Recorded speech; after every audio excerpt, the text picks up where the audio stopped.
বেলা কর্মবিরতি পালন করছেন মেডিকেল টেকনোলজিস্ট ও ফার্মাসিস্টরা।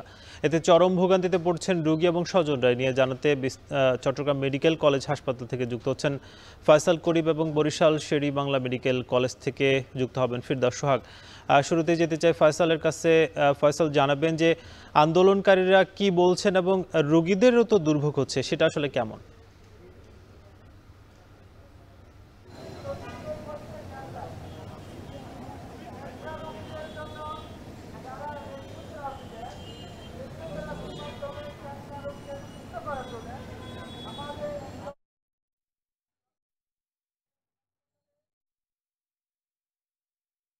দেখছি যে তারা তৃতীয় দিনের মতো আজকে অবস্থান নিয়েছে এবং তাদের যে কর্মবিরতির কর্মসূচি সেটি পালন করছে। তবে চট্টগ্রাম মেডিকেল কলেজ হাসপাতাল ও ক্যাম্পাসে আজকে প্রশাসনের পক্ষ থেকে সব ধরনের সভা সমাবেশ নিষিদ্ধ করা হয়েছে, কারণ এক সপ্তাহ পরে MBBS পরীক্ষা আছে।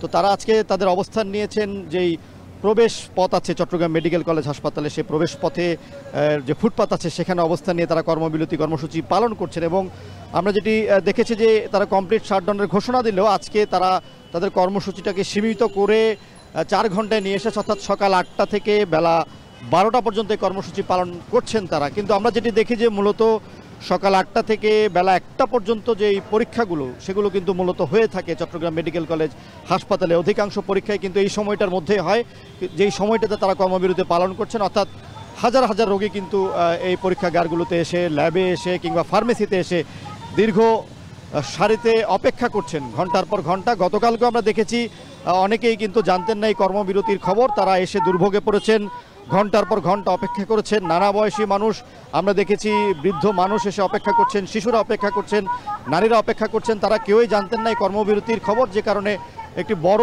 দুর্ভোগ আমরা দেখেছি পুরো চট্টগ্রাম মেডিকেল কলেজ হাসপাতাল জুড়ে।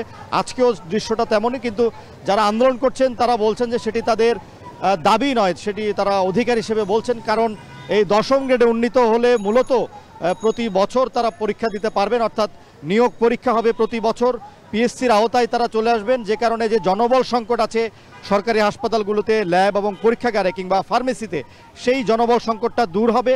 এবং আমরা যেটি জানি যে মূলত চট্টগ্রাম মেডিকেল কলেজ হাসপাতালে 2 শতাধিক বিভিন্ন রকম পরীক্ষা হয়ে থাকে, যেগুলো প্রাইভেট মেডিকেলে কিন্তু 3 থেকে 4 গুণ বেশি খরচে করতে হয় সাধারণ মানুষকে।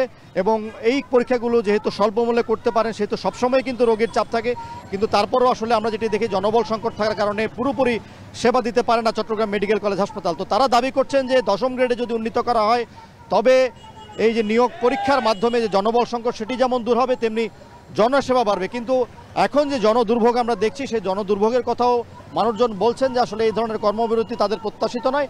কিন্তু যারা এখানে আন্দোলন করছেন তারা বলছেন যে আমরা তাদের জনগণের দুর্ভোগের কথা বুঝতে পারছি, কিন্তু মূলত জনস্বার্থেই তাদের এই আন্দোলন বলে তারা এখানে এসে যারা বক্তব্য দিচ্ছেন তারা তেমন দাবি করছেন।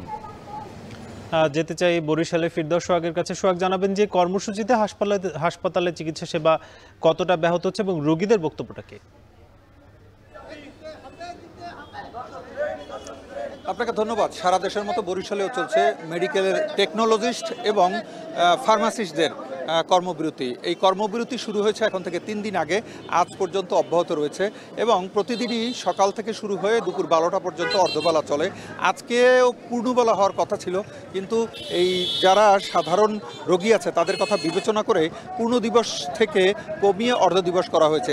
আর আপনি যেমনটা বলছিলেন, আসলে এই যে আমরা দেখাবার চেষ্টা করছি যে মেডিকেলের যারা টেকনোলজিস্ট এবং ফার্মাসিস্ট রয়েছেন তারা কিন্তু এই মুহূর্তে শেরেবাংলা মেডিকেল কলেজ হাসপাতালের সামনে যে সড়ক রয়েছে সেই সড়কে দাঁড়িয়ে আছেন।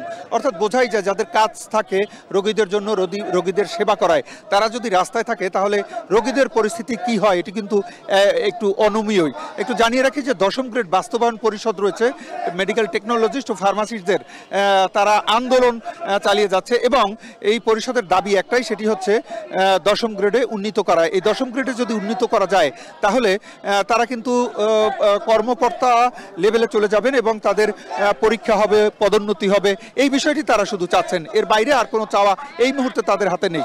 একটু জানিয়ে রাখি যে এই যে তাদের যে আন্দোলন চলছে, এই আন্দোলনের কারণে তারা কিন্তু একটি রোগীদের কিন্তু ভীষণ দুর্ভোগ হচ্ছে, ভীষণ দুর্ভোগের মধ্যে পড়েছেন এবং এই দুর্ভোগ পোহাতে তাদের কিন্তু দুর্ভোগ পোহাতেই হচ্ছে তাদের, এছাড়া কোনো উপায় নেই। আমরা শেরেবাংলা মেডিকেল কলেজ হাসপাতালের ভেতরে গিয়েছিলাম, সেখান থেকে যেটি দেখতে পেয়েছি যে রোগীরা কিন্তু রক্ত পরীক্ষা করা, এক্সরে করা সহ যত ধরনের প্যাথোলজিক্যাল টেস্ট করা সহ সকল কিছু এই দুপুর 12টা পর্যন্ত বন্ধ থাকবে এবং এই জরুরি রোগীদের কিন্তু অবর্ণনীয় দুর্ভোগ পোহাতে হচ্ছে। আসলে এই সমস্যার সমাধান কোথায় সেটি কেউ বলতে পারছে না। এই সমস্যার সমাধানের জন্য সরকারের প্রতি দাবি জানিয়েছেন এই আন্দোলনকারীরা।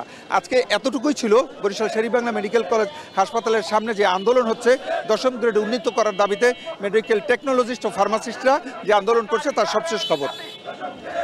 বরিশাল এবং চট্টগ্রাম থেকে যুক্ত ছিলেন সহকর্মীরা। এদিকে মন্ত্রণালয়ের নির্দেশনা